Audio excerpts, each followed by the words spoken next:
Hello and welcome everybody. Today we are joined with Sara Davison, best known as the divorce coach.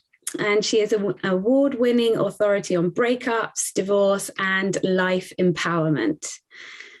Sara is the best kept secret of society's elite, with a client list that spans actors, politicians, and sportsmen. She's a best-selling author, and Sara's empathetic and holistic coaching style empowers individuals to take back control and positively transform their lives. So welcome, Sara. Great to have you. Thanks for having me, Tara. I'm very excited to be here today. Well, I had discovered you from Instagram and have been personally in the process of going through a divorce. So really knowing what it means to be feeling that grief this year of my life. And that's why I reached out to you, because I feel like a lot of the time people don't realize how much grief goes with divorce. Would you agree with that? Absolutely. I mean, divorce is actually known as the second most traumatic life experience we go through after death of a loved one. And not a lot of people know that. I certainly didn't know that when I went through my own divorce, when suddenly overnight I realized that my husband didn't want to be married to me anymore. And I'd often seen people get divorced, but I had no idea of the tsunami of negative emotions and trauma that it causes. So yeah, it is extremely traumatic. And that's why divorce follows the same stages of grief as, bereavement does. Mm-hmm. When you are working with your clients, are you working with them prior to making a divorce or once they've made the decision to separate?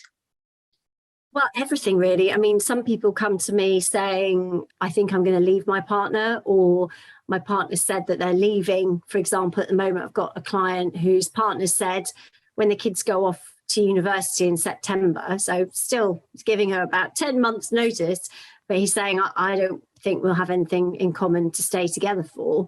So she's sort of already thinking, gosh, how am I going to cope with that? And then people, all the way through from they've had an affair, they're going through the divorce process, if there's high conflict, getting back out again. I mean, some people have been separated for a long time and just haven't got back out dating, or it's really hit their confidence, or if it was a toxic relationship, that can really do some damage for a while, which can be repaired, but takes a while and some, specialist knowledge to help you rebuild those things like boundaries and what's acceptable behavior, so that you can go out and date again without attracting the same toxicity in a new partner. And then I've got a client as well at the moment who's 15 years since she broke up from her partner. And he's gone on and he's got a whole new family, kids are teenagers, and yet she's still in the same flat feeling very low and hasn't really moved on at all. So, we cover, as a breakup and divorce coach, we cover all ends of the spectrum. I've got a 19-year-old boy, man, I guess, who's going through his first heartbreak. And do you remember that? Gosh, I do. Feels like it's the end of the world. You'll never love anyone ever again. And then I have a 74-year-old guy who's going through his retirement. He had his own business. Now he's sort of retired, and his wife's just announced she's leaving it. She's a bit younger than him, but he's 74. So, breakups affect pretty much everyone on the planet at some point in their lives. So it's something that affects everybody. Amazing to hear that you have such a broad dynamic of people. That's fascinating. Yeah, I mean, it's something that touches all of us at some point, isn't it? Whether, you've had your first crush sort of not pay you any attention, or whether it's, a marriage that's gone wrong. And in between that, there's, this week, I've had, in the last week, I've had 3 women contact me whose partners have left them for other women. And this is quite a common scenario that I see in my clinic, to be honest. But they all react in such different ways. It's so interesting. Like, one of them is absolutely devastated, crying all the time. Another one is very, very angry. So she's fuming, she's angry, she's just can't get her head around it. And she's not making any progress with anything, because she's just really in rage, I guess. It's sort of rage rather than just even anger. And then the third lady was very much relieved. She was like, well, thank God it's done, but I just don't know where life goes from here. I'm a bit stuck. I was sort of living in a black and white scenario here. How do I find the color button? So it's, everybody's different, even though the scenarios may look the same. So I guess it's very much tailored to the individual at the end of the day. And you mentioned the word clinic. So what's your clinic? So I obviously see clients. I mean, I coach, I have my own coaching practice. So that's where I see my clients. At the moment, not many come to me.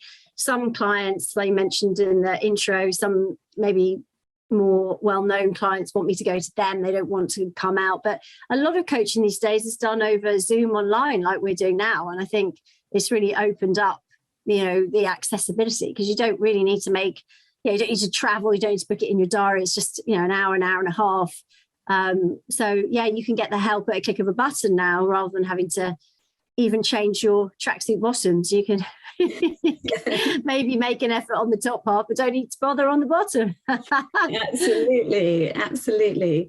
And it's interesting, like those three examples that you just gave, were sort of almost like different various stages of grief. And I wonder with when you're guiding through people with breakups, is there any theme that comes up more than others, would you say, about the upset of going through it? I think the loneliness is a big thing. I think people feel that it's only happening to them. I think it can be quite isolating. A lot of my clients, have been married for a while, and so their circle of friends tend to be married, especially if they've got kids and they're at the school. And so suddenly becoming the single parent at the school gates can be quite daunting. One of my clients recently went to parents' evening, her first parents' evening on her own. Her divorce is very acrimonious. It's what I call aggressively severing rather than consciously uncoupling that Gwyneth brought us.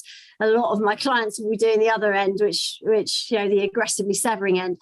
So they couldn't go together, or he didn't want to go with her anyway. So she went on her own.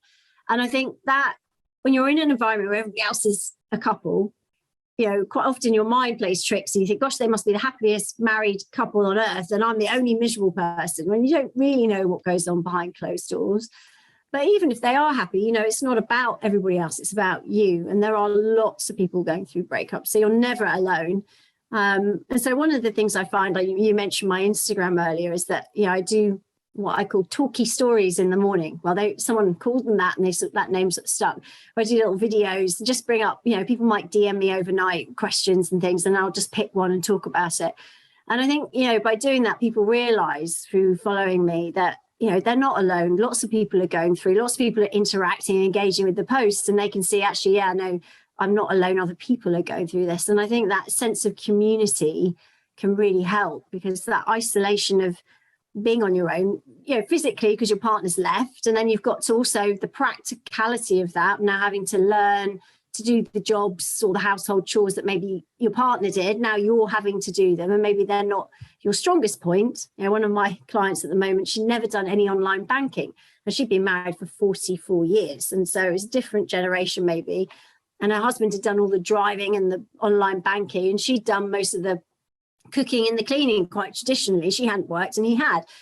And then when he left, she was struggling because she didn't really like driving outside her little village. So she had to learn that skill. She had to learn how to manage her money after the divorce settlement.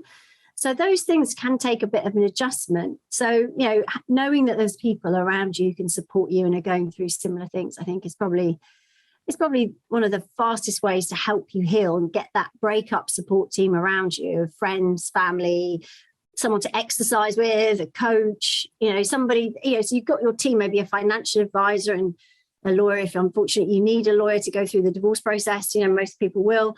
So, that sort of team will actually help dial down some of that loneliness and give you the answers, which can actually help dial down some of the stress too. Yeah, I think what you're saying about having a team, a community is so key. And you're talking about things like, which we call in the grief world secondary losses. You might think, finally, I've made this decision to get out of this marriage, which takes an awful lot of energy and decision making. And then you do it, and then you realize that you're, like you say, you don't have the community of friends around you. You might feel ostracized by certain couples, and you don't know how to do the online banking and bits and bobs like that. And it's just like you have to start again, like you have a rebirth. And that's why it's so great to have a community around you to keep you going, to keep you moving forward. I think, yeah, I mean, it is tough. I mean, it is, very challenging, and there's no doubt about that. And unfortunately, there is no magic wand to take all the pain away. But I think it's important to know that you have a choice, and it is up to you. And it's not always going to be easy, but you can, at this point, redesign your life just the way that you want it. Now, unfortunately, it might not be that person in your life anymore, but there's still a future for you. There's still a life there for you. And there's still, opportunities that are going to come your way. So it's about whether you, agree to step up and do your best to keep moving forward every day. And I think that's really the key. Simple, small steps every day to keep you moving forward is what really keeps you going. And if you've got that support team, as you say, to help you keep that momentum, then that's really the fastest way and the most secure way to maintain that momentum going into the future. Yeah, and obviously there's so many different types of breakup, aren't there? So it's so unique, because maybe it's your decision. You would think that would be an easier thing to get over if it's your decision, or maybe somebody's treated you really badly and you wish that, you go through that wishing you could have changed things, wishing that they would want you back. And that can take quite a while to just get your head around those parts. Yeah, I mean, a lot of people contact me saying, I've left my partner and I'm still devastated. But sometimes you don't have a choice. Sometimes you're in a relationship where you're not loved, or you're not treated well, or, you're not getting what you need. And so staying in a relationship that's toxic or where you're not loved is very unfulfilling and damaging to you. So leaving doesn't, gives you that freedom, I guess, and that opportunity to go on and meet someone else. But sometimes you can either be left questioning, did I make the right decision, or feeling guilty if the other person isn't coping without you. Sometimes you feel relieved if it was a toxic relationship, but then you're nervous too, because your confidence will have been eroded by that toxic partner. So, it's not always easy when you've left the relationship. But I guess in some cases it will be, because maybe enough's enough and you're looking forward to moving forward. So again, everybody is so different. And you've got to really think about what's going to work for you and protect yourself moving forward, and know that, it's up to you now. We're all responsible for our own lives. It's not our partner. Then, they're not responsible for you now. It's up to you to go out there and create the life you want. And it is possible. And so many people go on and with hindsight look back and think, gosh, I'd never be doing this if it wasn't for that. And yeah, that was a tough time in my life. But now look at the people I've met, or the opportunities I've created, or, the things that have shown up in my life that I could never have done before. One of my male clients, he wanted to climb. He was a climber. He always, as a kid, had the dream to climb Everest. But he met his wife at university, and understandably, she was very nervous about him doing something like that, because I think it's like 1 in 3 people die climbing Everest. I mean, it's a crazy statistic. It's not the safest pastime to have. So he hadn't done it. And then the kids had grown up and they got divorced, and he decided that actually that's something he really wanted to do. So now he's not climbing Everest. He's been to base camp, but he's doing lots of things that are much more adventurous, and he's doing things he could never have done really in his marriage and wouldn't have done. So again, it's about maybe going back to basics and thinking, what do I want now? And trying to look at it as, what can I do now that I could never have done before? And I always call that your breakup bucket list, writing your breakup bucket list of everything you can do that you could never have done in a relationship. So if it was a toxic relationship, that might be a long list. It might be, painting your nails pink, or, going out with friends that you weren't allowed to see.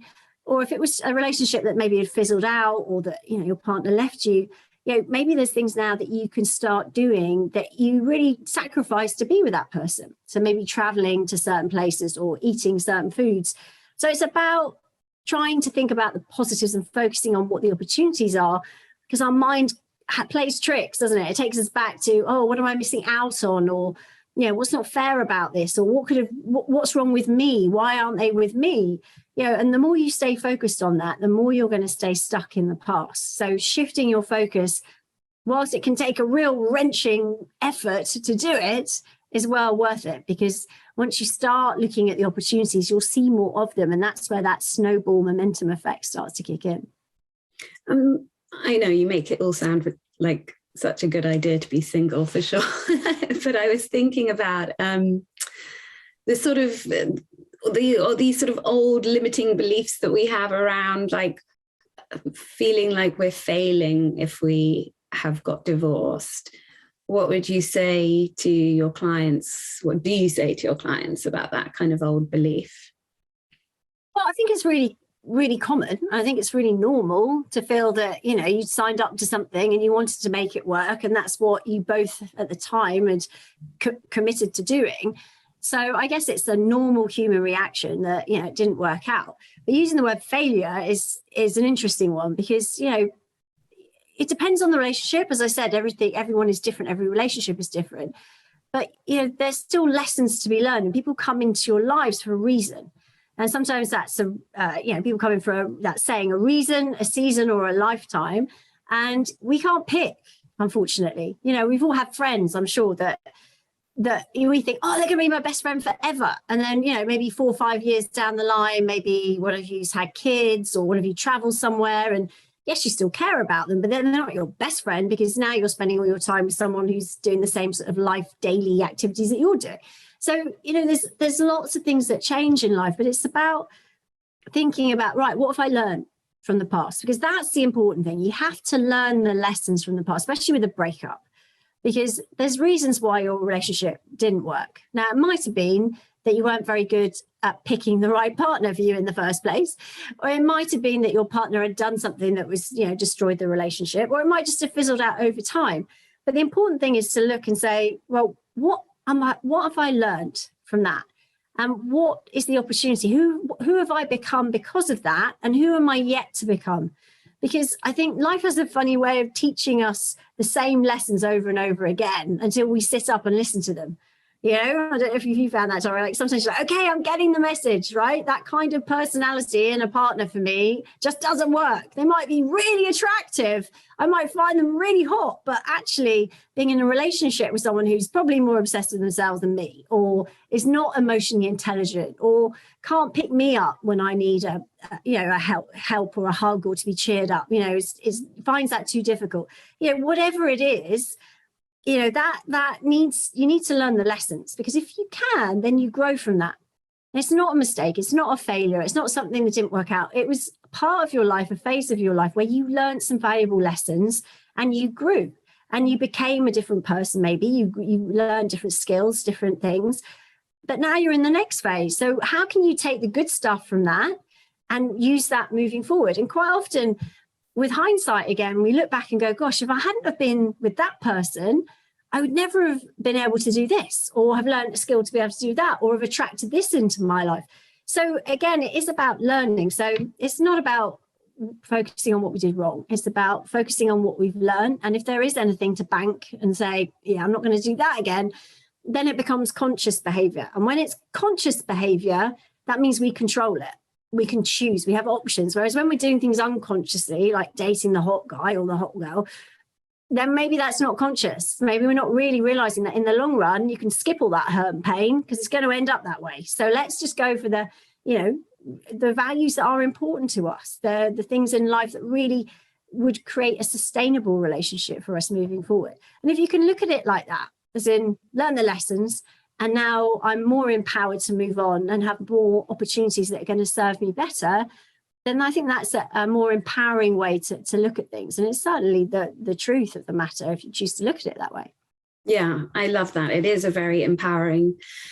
And it's interesting how you talked earlier about sort of, you know, how we have the patterns that we keep potentially coming into the same crashing into the same person in a different disguise, and how we get to be more conscious, or how we, when we go, oh, we can see all these red flags, like, I know that this isn't a good idea, I know that, but I just can't resist. I can't resist the, you know, like the kid in a sweet shop. Like, how, I know that you work with NLP. Do do you use that with clients to try and rewire our brain and our conscious? Yeah, I mean, I'm more into the practical application of NLP, so I sort of skip the jargon and go to like delivering what really works. And I think NLP is very powerful and definitely works. And I'm a total NLP geek. So yeah, I love it. But actually with clients, where I would go with that is, I do this amazing exercise, which is so fun, which is called Design Your Ideal Partner.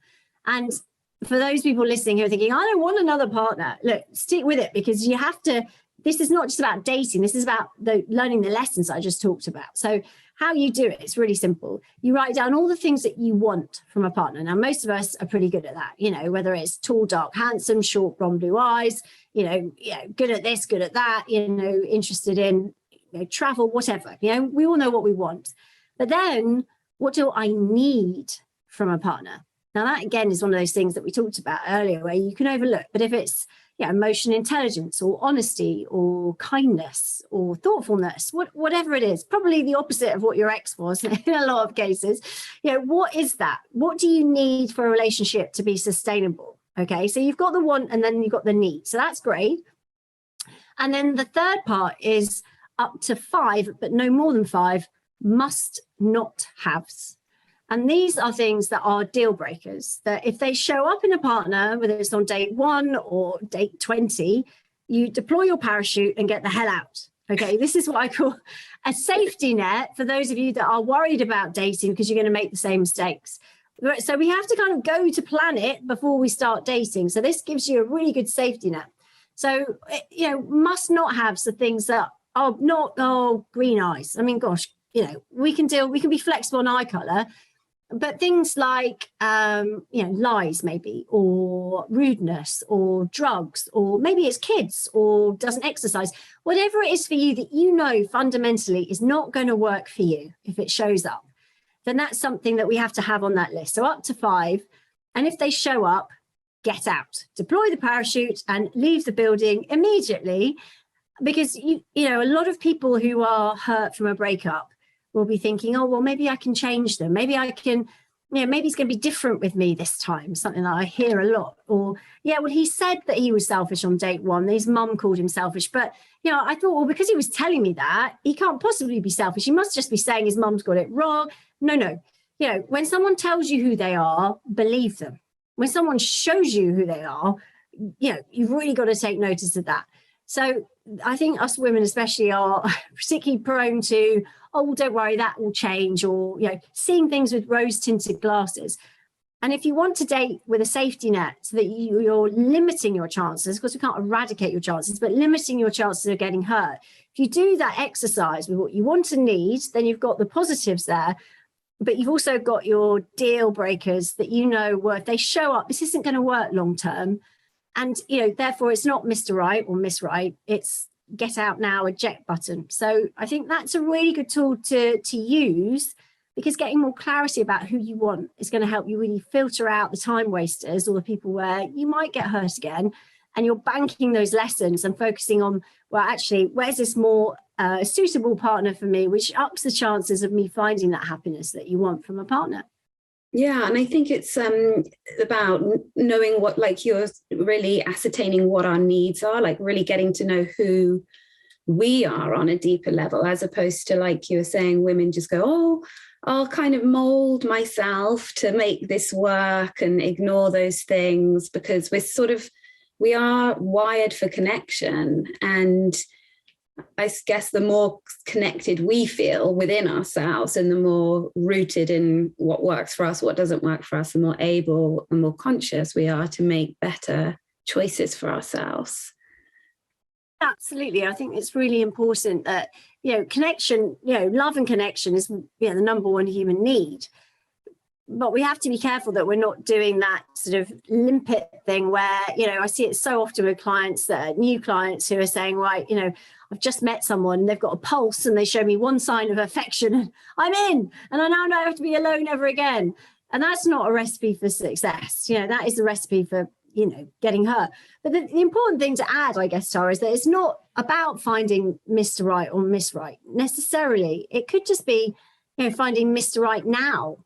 That's the bit of fun that you're going to have over the next couple of months or years, just to just to have some fun, just to get your sparkle back, just to see what it's like to date different people. So take the pressure off. Just have your list. So I think it's important to have that ideal partner list so that you've got that safety net, because there's no point having fun with someone that is potentially going to hurt you, or that is going to violate some of your moral code. But actually, when you've got that, you could just have a bit of fun, as long as you're honest, I think. And then, go out there and dip your toe in the water. And it's a lot easier these days with dating apps. You don't have to get dressed up. You don't have to go round the bars. You can just sit on your sofa in your pajamas with no makeup and swipe left or right, engage in a few conversations, and just, see, do these people, they're fun, and boost your confidence that way. So it's not necessarily about jumping into a long-term relationship. I think it's about having a bit of fun to get your sparkle back. I know it begs an interesting question, online dating, and during a sort of pandemic, and how that is. I mean, I'm sure with your clients, if some people say that they think it's a good thing because you're communicating more and, your hormones are not too involved. I think it's a great thing. I think, it does, again, if it depends how you're going into it. I think you can't take yourself too seriously. I think, anything that builds your skill at communicating, because a lot of people have been in relationships for a long time. They might have been in relationships with people who are unkind to them. And this is a good way to hone your skills to see if you are spotting the red flags and getting out. If someone does violate your must not haves, are you saying that's it, block, or are you continuing a conversation? Because if you're continuing a conversation, you're probably not ready to get back out there and date again, because you're, to actually meet people and get to know people, because you haven't got your boundaries high enough yet. You're still letting in people that could potentially hurt you, or that this is not going to work. So actually with my clients, I like them to get back on there as like a practice ground to see, are you filtering out the people that are not good for you? And are you honing down and opening up and having some kind of conversation? And how does that boost your confidence? And how does that make you feel? Yes, of course, there's a lot of freaks and weirdos out there, and you're going to see that. And some people aren't honest. But again, if you're doing it from the sort of disassociated position, because you've never met them, you don't know them, then, you can walk away without getting your feelings hurt. And it's kind of, again, a little bubble to practice in. So, I mean, I've got, clients that have got married off the dating apps, and I've got clients that have had horror stories off a dating app. I think you've got to be sensible like you do in life anyway. But I think it's a great thing. And I think that if you're saying no to the apps, it's probably an excuse to protect yourself from getting hurt again, if you're really honest with yourself. Mm. And what about, say you're on the apps and you're giving it a go and you think, oh my God, this is awful. I'm not connecting with anybody. Maybe I should give it a go with my ex. Like, do you feel that is like such a sort of, it's almost as if the grief, we can't cope with the grief of the pain, of the loneliness, of the breakup. Do you see that happen? I mean, I'm sure your clients are so engaged in your coaching, they would be held and supported in your team of people that they wouldn't relapse like that. But I do feel that is a common pitfall for people. Oh, I mean, the lure of the ex is interesting, isn't it? Because people want to go back there because, maybe they've been dumped, but their ex has moved on or whatever, and you feel like rejected. But actually going back to someone that doesn't treat you well or was toxic, it's funny how we work, because we're going back to the certainty that it's going to be pretty bad. And yet we still want to go back because we know how bad it's going to be. So we can kind of manage that. Whereas going into the unknown, well, we don't know how bad that's going to be, but I know how bad that is. So let me go there, which is an interesting concept, really, because ideally we wouldn't go anywhere that was bad or that we didn't deserve, but we do, because we want that love and connection.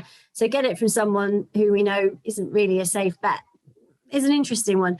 I mean, I think that, sometimes people go back to their exes and then really realize how bad it is. And then that helps them close that door. And other people stay in that cycle and it's quite toxic and they don't get out. But you've got to think, if you're still doing that in 6 months' time, what does life look like? And if you're still doing it in a year's time, because if you don't close that door, then you're going to be stuck. And that in between land of, should I go back to my ex, should I move on, is very painful, because life can pass you by pretty quick. I mean, we've all seen that recently with the pandemic, and, suddenly, we're 2 years down the line and everyone's like, wow, okay, we've got to get back out to living again. And I'm like, how many people are getting stuck in the past? And this is your chance. And again, you've got to feed your brain with positivity. It's not easy when you're in a place when you've gone through trauma. You need the help. You need the support. It's not easy on your own. So, listening to podcasts that are going to help you. I mean, obviously, I have my podcast, Heartbreak to Happiness, which is all about healing from breakups, moving forward, toxic relationships.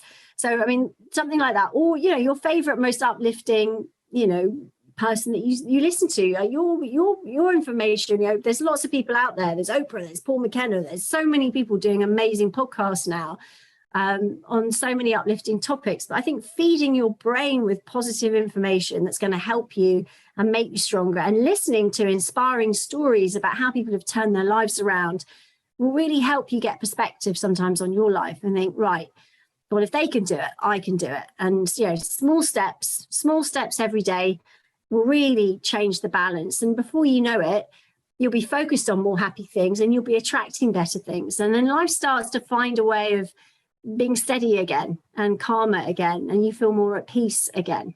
And I think that's what we're all looking for, isn't it, after a breakup, is to get back to that stability and that sort of finding that sense of purpose again and getting excited about what the future has to offer. Absolutely. And I think you said something about finding closure. And that's really important. Sometimes when people have made the decision for us and done something really hurtful, then we kind of have a very distinct shut door potentially. But still, we have to find the closure in our own selves, and that can take some time. And like you say, it's so helpful to listen to podcasts, to read books as you have written, and just get some extra support. And I wanted to ask you lastly, because this is the Conscious Grief series, and this is just your own interpretation of what you kind of see conscious grief as. Yeah, it's a really interesting term, isn't it, conscious grief? Because I think a lot of our behaviors we learn from watching other people. We learn how to do things, how to react, coping strategies, coping mechanisms from our parents or from people that are around us, or doing the opposite of what people were doing around us. So I think sometimes a lot of our behavior is sort of unconsciously learned.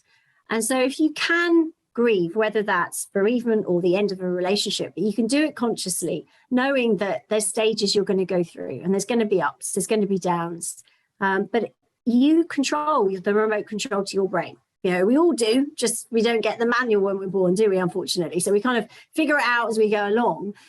But I think, if you can do it consciously and think, right, small steps every day, I can do this, and have the hope, even if you don't know the how at that point, then, it will give you a way to get through. Because once you're consciously aware, you can take control and you can manage that and you can do something about it. So taking your control back over the situation consciously can help you speed up that healing process. That's amazing, Sarah. You make the process of divorce and being single feel very enticing and exciting for me right now. So well, there's always a light, and it's what you make it. So yeah, and you know where I am if you need any help. Give me a shout. And was there anything else that you would like to add before we finish? No, I mean, if people want to find me, they can come and check me out on Instagram, Sara Davison Divorce Coach, or on YouTube, Sara Davison Divorce Coach. On my website, saradavison.com, you can book a free call. We've got free guides on there. So even if you're struggling financially now, there's lots of different options, my books and all sorts of things. So do come and check it out. And if you need any help or got any questions, you can always drop me a DM on my Instagram. So I look forward to hearing from you. Yes, thank you so much, Sara, and thank you everybody for listening. Bye-bye. Bye.